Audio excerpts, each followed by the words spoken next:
Hello, everybody. Welcome to the Energy Newsbeat podcast. My name's Stuart Turley, President of the Sandstone Group. Today is a special day. I've got Dr. Robert Brooks. He is the head guy over there at RBAC, and I mean, he is one of my go-to people when I want to know what's going on in the world with natural gas. He's got a fantastic staff, and they cover the global markets for natural gas. How are you, sir? Well, I'm doing fine, actually. Yeah, things are really popping in the world of natural gas these days, and global LNG. It's really quite an interesting set of circumstances and market and so forth. So yeah, it's been fun. I did not have on my bingo card. You know, we've had a great conversation on several times, but with the bombing of the nuclear sites in Iran and them threatening to close the Strait of Hormuz, and you take a look at the Strait of Hormuz at what 20% of the global LNG out of Qatar, that could have been a really huge issue, but it seems like it didn't materialize. Well, I think the Chinese, who get like 80% of their oil from Iran, I don't think that they would like that. So, given the influence that the Chinese have over the Iranians, I was not worried about that. So, I mean, you're right, but I just don't think it's going to happen. Oh no, I was sitting there kind of laughing at it because, when you take a look at Iran's, 95% of their federal budget is oil that they sell to China, whatever the number is, it's extremely high. But what are you seeing around the world with LNG and natural gas right now, sir? Well, it's quite a varied picture. I think I am surprised by the number of new potential projects and groups that are planning new projects in the United States and along mostly the Gulf Coast. So to me, that's quite interesting because those projects are actually going to be not, the ones that actually make FID are not going to be in service until the 2030s at this point. And I think there's still a lot of uncertainty about, what the market is going to look like. Right. If you go out another 5, 10, 15 years, what is it going to look like? And so it's interesting. It'll be interesting to see how many of these new projects actually are able to get the investor group and actually, start up and get built and so forth. But, what's also surprising is it's strange, but companies are making deals with them, these are preliminary deals. So they're not like final deals, but, they are getting business. So it may be that there's the potential for a lot more LNG demand out in the world than what you would think. And I think that's quite interesting. So, but anyway, U.S. and now Canada. You saw that Canada has now delivered a couple of LNG tanker loads over into Asia, and of course they're very well positioned, competitively against the Gulf Coast. The Gulf Coast is a lot farther away. Plus it has to go through the Panama Canal. So China and the new LNG Canadians don't have to do that at all. I mean, they're sitting quite pretty actually. Right. And how many years will it take for the LNG export facility in Alaska to come online? Will it be 2 to 3 years? Oh, it would be much more than that, I think, if it ever got built. I don't know if I told you this in the last time that we got together, but more than 50 years ago, I actually did the first study of Alaskan LNG to, the North Slope gas coming down, through Alaska, through Canada, and into the United States. Actually, it wasn't even LNG at that point. It was like, gosh, the United States is going to need that natural gas. And this is well before fracking, well before all the gas in the Appalachians, and West Texas and so forth became actually viable. So, we were looking at that. I did the modeling for that for the U.S. government long time ago. So, yeah, I've been involved in that for quite a while. But it's one of these things that, there's a flare up of interest and then it dies. And then there's a flare up in interest and it dies. I mean, it's just back and forth like that. So we'll see. I'll tell you, my grandfather was attributed as being the chief geologist who discovered the North Slope, and that is a whole cool story. I absolutely loved all of my trips, and I got to sell equipment up to the Alyeska pipeline as it was being built. So that tells you my age is actually being. I love all of my trips into Alaska, and it is. If I had my druthers, I would retire up there, but it's a hard living up there. Yeah, I think I would rather be there in the summer than in the winter. Last time I was in Alaska actually was at a conference and in the southern part of Alaska and Right. in Anchorage. And it was June. It was the beginning of June. And it's kind of odd, when the sun goes down at 11 and comes back up at 3 or 4 o'clock in the morning. It's a little bit odd, but I enjoyed it. I enjoyed Anchorage. Yep.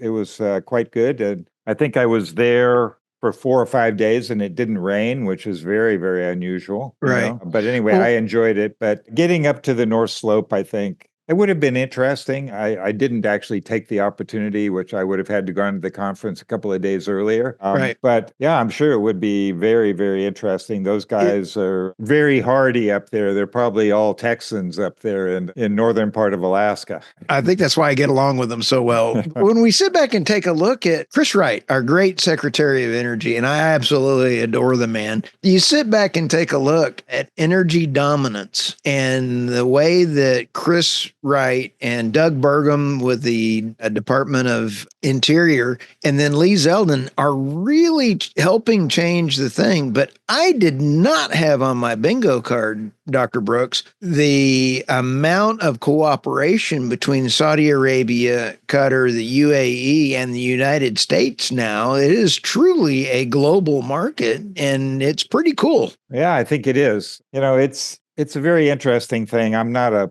which I say, an expert in politics and geopolitical aspects of things, but I think that the countries, the leaders of the various countries in the Middle East, really appreciate the approach that Yep. Trump is taking, where he's basically saying, "Look, you guys are in charge of your countries. We're not going to try to make you into democracies in the shape or form of the United States. Yep. You have different traditions, et cetera, et cetera. We may, the majority of people in the United States may or may not like, all of these things or whatever, but it's not our role to try to change you. Right. Given that, we still want peace. And we would like to see a prospering Middle East, including Israel, by the way, Right. but also including all the Arab countries in the Middle East or all the Islamic countries. So we would like to see that. So I think that is an appreciated point of view, and hopefully it's going to work out very well. So Your slide deck is absolutely phenomenal. And I got to give your entire RBAC team a shout out because the material and your tools are phenomenal. And I've got global gas production deliveries. It is actually slide 32, deliveries by region. I just want to give you a second here to say you guys got great software. And if you're in the natural gas space, tell us what that software does, because this is critical. well, our software is software is software, right? This has to do with things like how the user works to utilize whatever the capabilities of that software are.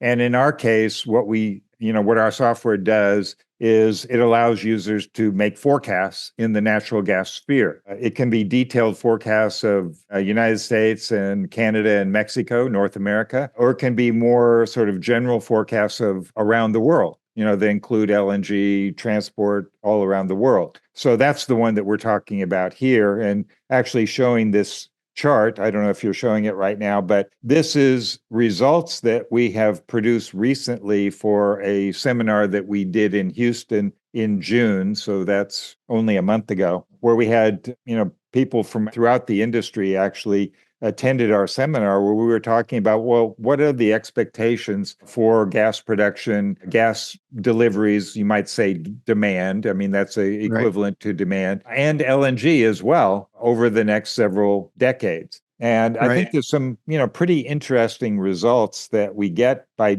essentially using our software in conjunction with our research about the actual existing and expected natural gas industry around the world. How it fits in to some degree Right. with oil, but it's, largely independent. I would say it's its own industry. And, you get some interesting results. So, this slide 32 here is quite interesting. On the left-hand side, this is comparing essentially expected production levels in Right. billions of cubic meters per year in different regions of the world. Okay, so if you look at North America, that's the one on top, and you can see North America, maybe the United States is dominant, but North America is really dominant. Okay, if you look at it from a regional perspective, Right. because it includes not just United States, but also Canada and Mexico. Mexico is less important as far as production. Canada is really quite important as far as production. So you can Right. see that it is number one, if you will, and then number two and three,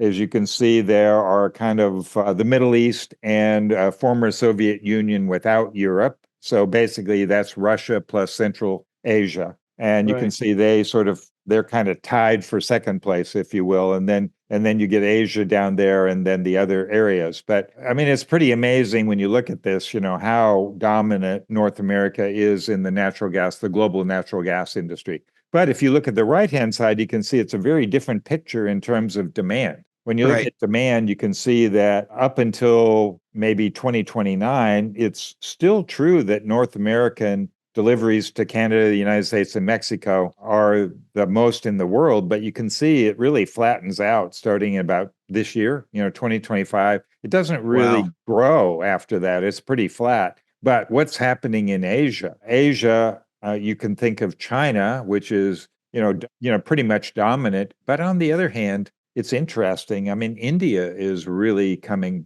I mean, its economy Right. is doing great, and their recognition of the importance of natural gas is also increasing quite substantially in India. They're starting to build the pipelines necessary for having a truly cross India grid. Even though they Right. don't produce that much themselves, they import a lot. They import a lot of LNG, and very important. But Southeast Asia also is growing.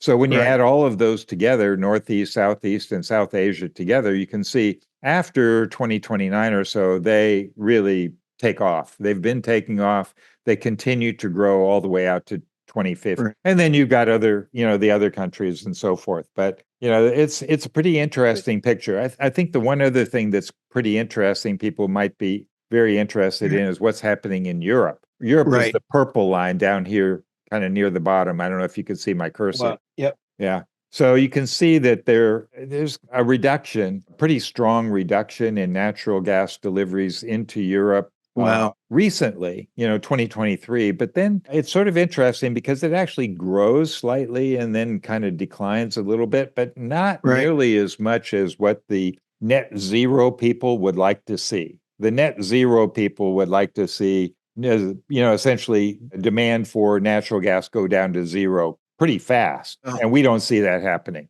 no, net zero folks I'm seeing that the net zero folks have caused total deindustrialization around the world in the UK, Germany, and many parts of the EU. Net zero equals deindustrialization. And so you can have a financial collapse by following net zero. And I Yeah. think that this is going to be a pretty telling time. Let me ask this, so Dr. Brooks, when you take a look at, let's take Petro Vietnam. Petro Vietnam just put in a LNG to power, and I'm seeing a couple trends that are actually happening around the world. The number of LNG ships, and then in China, and I think the number of LNG trucks. And I think that let me back up just a hair here. One of the biggest reasons that the United States has reduced its CO2 output is because of the coal plants closing and being replaced with natural gas plants. Part of the problem we have right now is we've got natural gas turbines for generators electrical generation now is on a 5-year waiting list, and we're having to you can only put in so many new generators.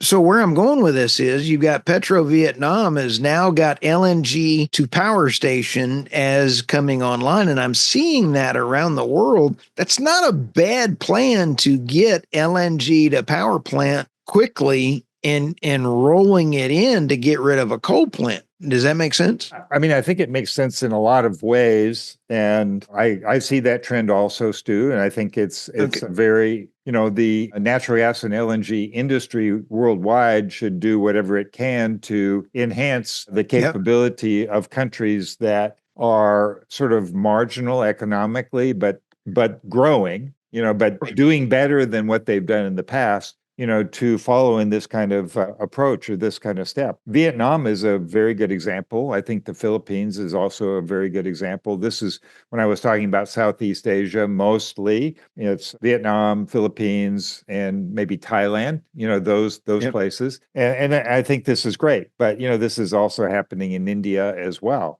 But, these countries still, they need to have economical LNG. So it's not really quite, the LNG producers need to make their money, I think, by growing the market more than, let's say, just by price. I think Yes. by growing the market, they will do fine, but they need to keep their sort of profit expectations kind of in line in some of these Right. places. But but there's the potential for we've all heard of vicious circles, right? Where you're going down, down, down, but there's also something called the virtuous cycle, where you go up, up, up. And Right. so I think there is the potential here that, once these countries, like whether it's Vietnam, India, Philippines, and so forth, if these countries start doing better and using natural gas to make more electricity and to get more power for their countries, there is the potential for a virtuous cycle where their economies will do better. And then as their economies do better, they'll be able to afford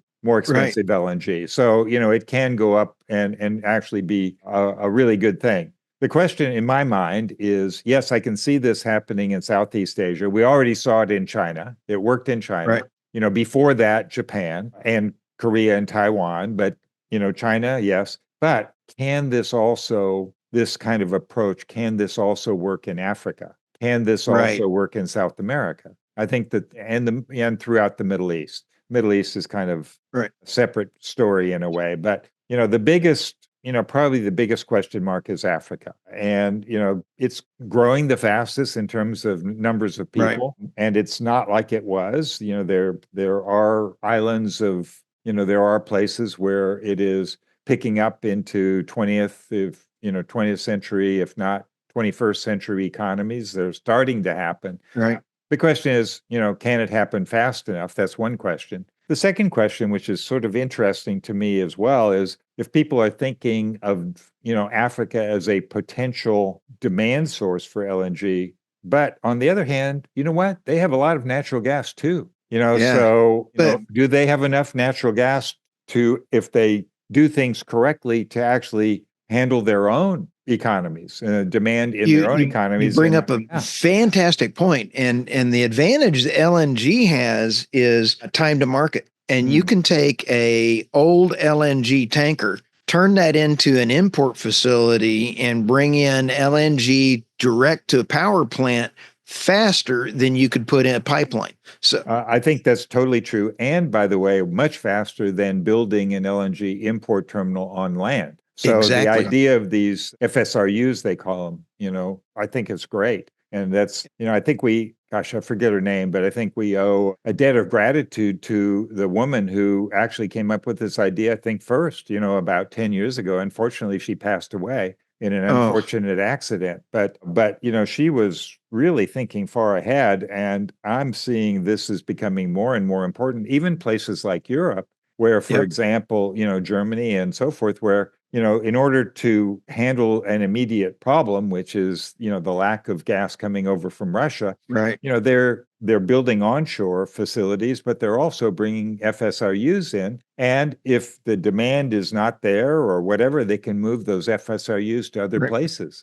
So there's a lot of flexibility that's associated with that kind of approach, which is You bet. fantastic. With the bombing of the places, the Leviathan field in the Mediterranean was just shut down, and that caused Egypt some serious problems because they get a lot of their stuff there, and they're having to import in LNG during this time. Boy, the importing of LNG is a lot more flexible and faster than pipelines and might be a great solution. How do we get Hawaii off of fuel oil? 70% of their electrical energy is done by fuel oil, the dirtiest of the dirty. I don't know. Yeah, well, Hawaii, well, let's just face it, it has a government which is hostile Democrat. to, strangely enough, it's hostile to LNG and natural gas, and it's pro renewables. And you would think Hawaii, gosh, it has a lot of sun and so forth. So, But they have no land. but yeah, I mean,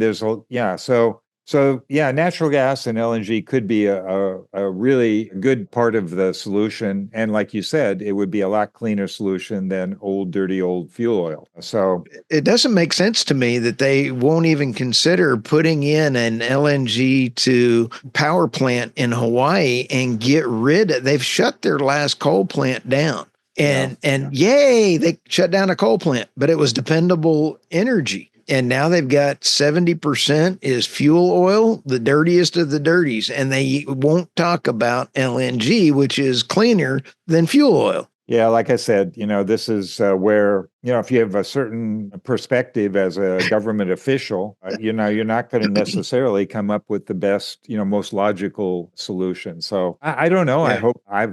I enjoy Hawaii when I've gone there, my wife and I, and it's a beautiful place. It's been a while since we were there, but yeah, I would hope that they would come up with a better solution. It doesn't seem right. Now, when people are looking to price out long-term contracts, because what I'm seeing around the world right now is not only in large investments from Saudi Arabia in investing in the Haynesville and mineral rights, and then, taking a look at Saudi Aramco investing in the Haynesville. I'm also seeing that there is now the ability to make contracts for long-term into Poland and to Germany for FSRUs into importing U.S. LNG long-term. They need your software and they need your guidance in order to get those long-term contracts. Would that be a fair statement? Well, certainly we would believe that. Yeah. So yeah, we'd be happy to provide, the tools that would enable them to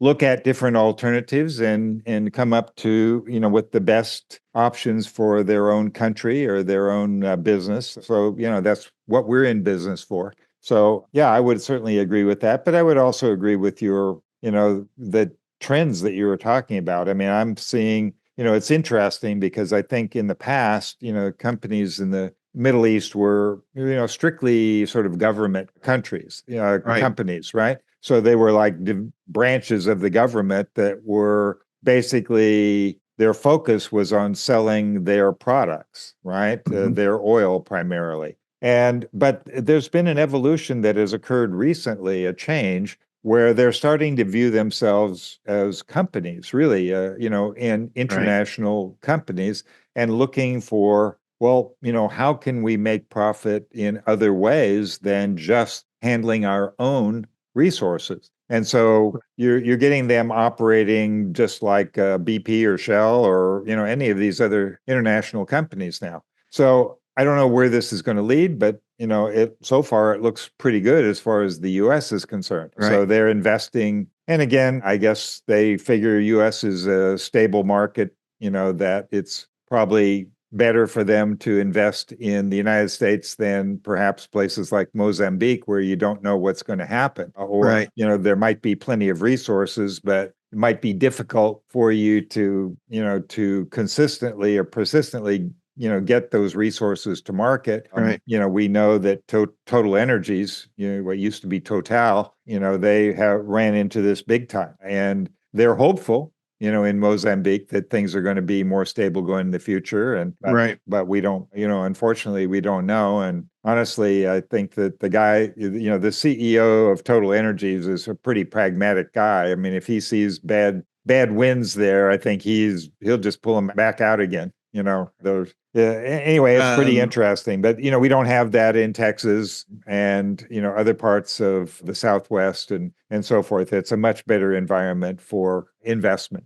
In fact, Shell and Total Energies, as Michael says, Total Energies is boosting oil and gas output in Nigeria. I find it kind of funny that the European counterparts of the big oil are now following the US and going back to basics instead of following the renewable aspect because they actually want to give money back to their investors. Yeah, well, they had sort of these other interim CEOs who had been pushed either by their boards or Right. by, polls or whatever it was, to go in this other direction, to be politically correct and so forth. But, the results were not good. So, That goes back to that as net we know, zero. yeah, there's been a big pushback and sort of a return to pragmatism. And actually, it's pretty interesting. I was just reading a poll that Roger Pielke, who formerly of University of Colorado and now an independent guy with his own Substack and so forth, who's weather oriented, he basically just released a poll today that, where he basically stated the majority of people in the United States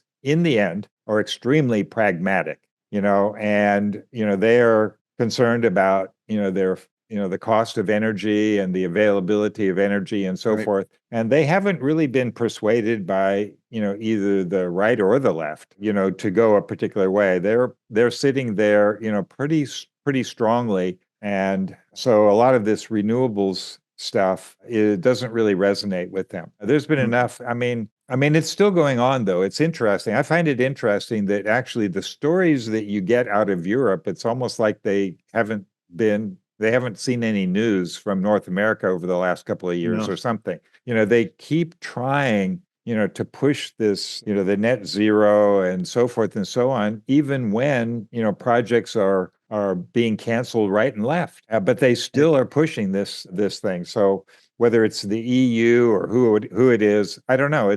Right. So anyway, bottom line, companies like ourselves, we still have to produce the tools that enable people and companies to do the analyses, which inevitably show it doesn't make sense, to go that route. Right. But we still, we can't ignore it exactly because, we still have these organizations, primarily in Europe, a few still in the United States, but primarily in Europe, who are still trying to push this stuff. So, it's not our role for us to tell them what to do, but it's our role to provide them with good tools that enable them to run the scenarios and see for themselves. Isn't it funny that the net zero folks, regimes change when high electrical prices happen or high energy costs happen? Regimes change. It's just a fact of life. And they keep going down this road. And I think it's funny that the narrative, they're saying that solar panels and windmills are cheaper when every country that's got windmills and solar panels, the electricity prices are higher. It data matters and physics matter to the grid and fiscal responsibility. You mess up either physics or fiscal responsibility to the grid and blackouts occur. Yeah. Well, you have blackouts occurring, but it's also sad. You mentioned Germany before. I talked with some people from Germany, and they're actually really very upset about what's been happening in Germany. I mean, Germany was for God only knows, 150 years, 200, 300 years, whatever, has been the crown jewel of the Industrial Revolution and engineering and so forth in Europe. Now, they unfortunately have had bad political leadership at a couple of times that, had to be, Right. Smashed down a little bit. But the point is they have very good engineers and so forth. Right. But so many of these people are out of work now, and these companies, have been killed. And instead of exporting, they're importing, and so forth. It's really, really bad leadership in a place like Europe, and they're very, very upset about it. And part of the reason is because their electricity costs are so high. This has put some of their products out of reach or not competitive with respect to other products. Whether they be from China, whether they're, the quality may not be as good, but they're cheaper, or whether they're from America or whatever. But, this has created a big problem in Germany. So, but, the question is, will they turn around? And I think some of this has to do with the EU and what their objectives are, which may not be actually truly beneficial, for countries in Europe, including Germany, and, the German leadership itself. What we do know is that there are countries, whether you like it or not, there are countries in Europe that have said no to the EU. Hungary, for example. Now, some people will say, well, they've gotten in bed with the Russians and so forth and so on. But, and maybe that's to some degree true. But they also have pushed back on a number of things that the EU was pushing, like unfettered immigration and various other things. And Poland too. Poland, is also pushing back. So we'll see. It's an interesting thing. What is the future of the EU? And, it's not just the EU, because the UK has also gone a little bit crazy too. What are you hearing from China, Dr. Brooks? Because China I'm hearing that the new trading blocks that are forming appear to be really realignment of net zero policies and natural gas following along in that very critically. But the tariffs have really taken a toll on China. And there's a political stuff going on in China right now with the potential of President Xi being replaced after his stroke. They're not like us where we put a president that is at a mental collapse and we leave him in there. I mean, they're looking at whether or not they pull him out or not. But what are you seeing with the things going on with the tariff wars in China? Well, certainly when I was there last at the World Gas Conference in May, it honestly was not that much different from the last time I was there, which was a few years before, a couple of years before. I'm going to say this right from the very beginning.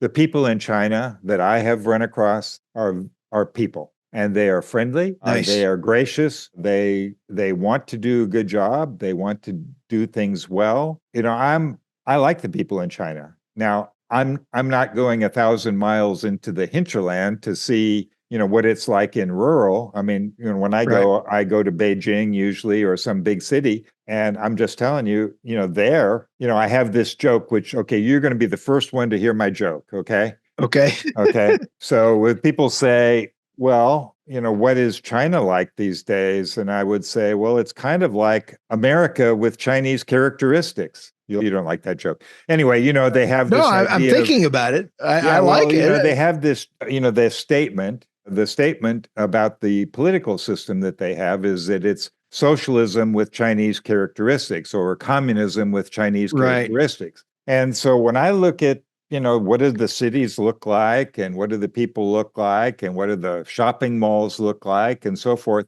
I don't really see a qualitative difference between what I see in America.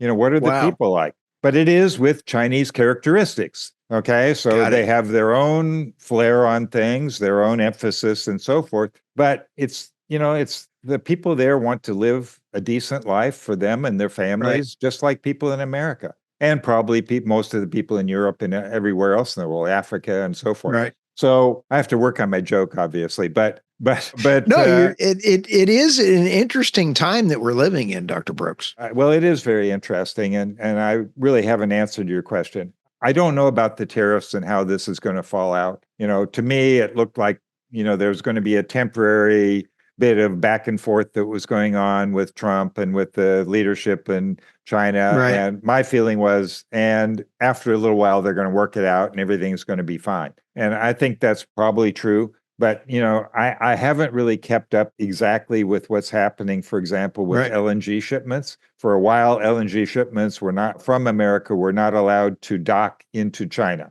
And so I'm not really sure if that's still true or not. But it was interesting that they all found a home, and actually, in a way, it's sort of interesting because the buyers who were, let's face it, the Chinese buyers were stuck. They had to receive, they had promised, they had contracts and so forth. So they had to receive, but they couldn't deliver them into China. So they had to quick figure out what to do with it. And they did. They sent them to Europe, or they sent them to other places. They sent them to Southeast Asia, to Vietnam. I noticed it. And this is what they did. So in a way, I think probably what it did was it probably sped up the process of making these companies into global companies. instead of just Wow. being serving their own, their own markets. So actually, to some extent, it's sort of an interesting byproduct of this whole process. But my guess is that, and maybe I'm just an optimist, but I think, things are going to work out fine. Eventually, I don't,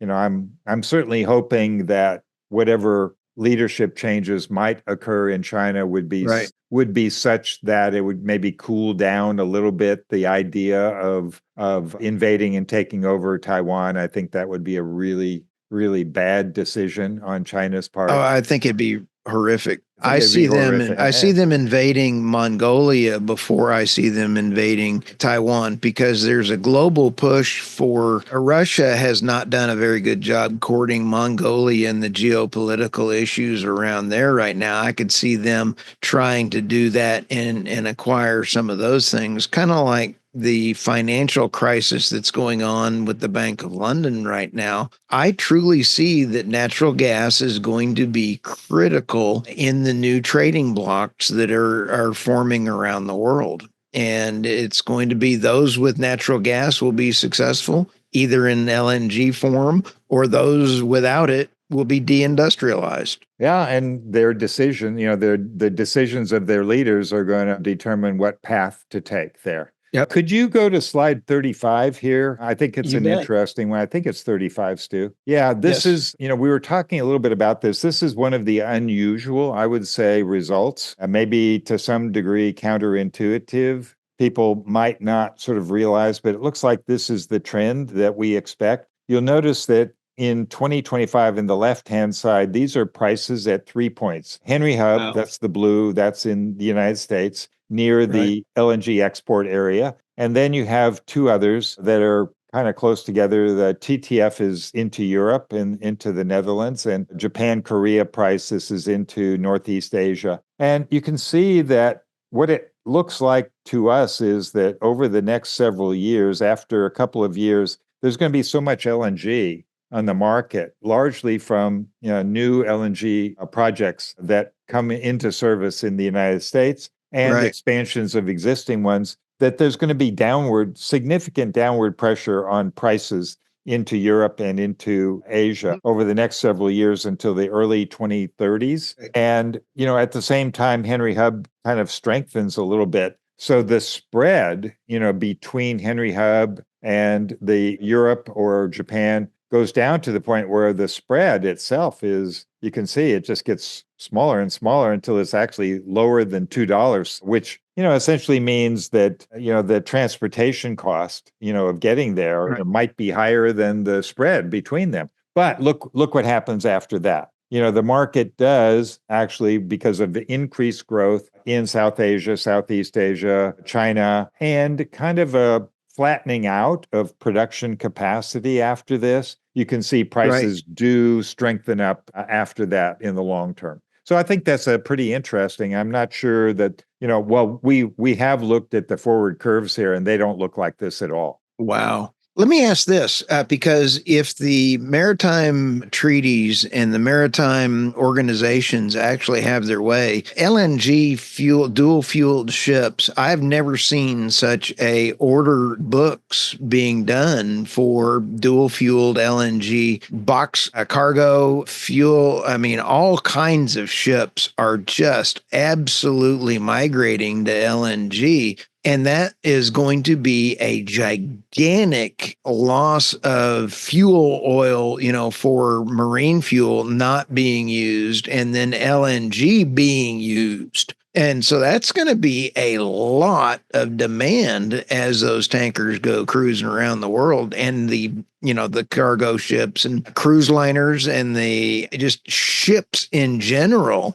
I've never seen it this huge before. It is really quite a trend. I totally agree with you on that. But the volumes, as big as they are going to get, they still are dwarfed by ultimately the deliveries of LNG to the final Okay. customers. So it's a relatively small percentage. I was wondering about this myself. I did an analysis at some point, and I can't remember the number, but it was, it was not as high a percentage as you would Okay. think. So the question would be, well, okay, maybe it's not as high a percentage now in the near future, but what about the longer future? And I guess I would say, yes, that's something that we need to look at. And we do, to some degree, handle that in our modeling system. You can totally handle this with our modeling system. Nice. However, there's one thing that you mentioned that I think is really important. And you said, dual fire or dual fuel, because this is also, you'll notice that you will see these ships that are dual fuel where the alternate fuel is ammonia, for example. And that's, but that doesn't mean that they're going to use ammonia. That means that they can use ammonia. Okay. Exactly. So the question is, okay, well, why are they building these ships? Are they hedging their bets that maybe, possibly ammonia might, be? They'll use ammonia when they hit the European shore just to make their net zero claim. That's exactly why they're going through all this extra expense, is simply to play the game. It's kind of like NATO. Canada has said they're going to hit their 5% on NATO fees by building roads. Right. Yeah, it's going to be accounting error. Yeah. Well, we'll have to tell them we did that in the 50s and 60s. Okay. So that's what the interstate highway system. You know that the interstate highway system was originally built for mobilization, right? This was all military mobilization. That's what it was for. And they were smart enough to know, by the way, this is probably going to put, the country together in such a way that economically it'll be really good. Right. And fortunately, it's not like 99%, that and 1% mobilization so far. So, well, I'll tell you what, I could spend another 2 hours with you visiting with this, but we've only got about another minute or two here. Okay. But how do people get a hold of you? Well, it's pretty simple. Our company name is RBAC. We shortened it from Robert Brooks and Consultants a long, long time ago. So RBAC, so just rbac.com. And in fact, these days, you don't even have to put the www, right? Just rbac.com will get you there. And that'll get you to our website. And then there's ways that you can talk with the various people in RBAC. You've got some great people working for you. Well, I absolutely love all of their articles that they put out. You guys are a great resource for me. Well, thank you, Stu. I really appreciate your saying that, and I appreciate the opportunity to be on your podcast. And I hope we get a chance to do it again. Absolutely. In fact, I think showing your actual capabilities of your software is something we need to put in the roadmap to be able to show that. So I'd love to do that. So we'll just let's figure out a time and we'll get together and do it. Sounds great. With that, my name is Stuart Turley, President and CEO of the Sandstone Group. This was Dr. Robert Brooks with RBAC. We'll see you guys next time.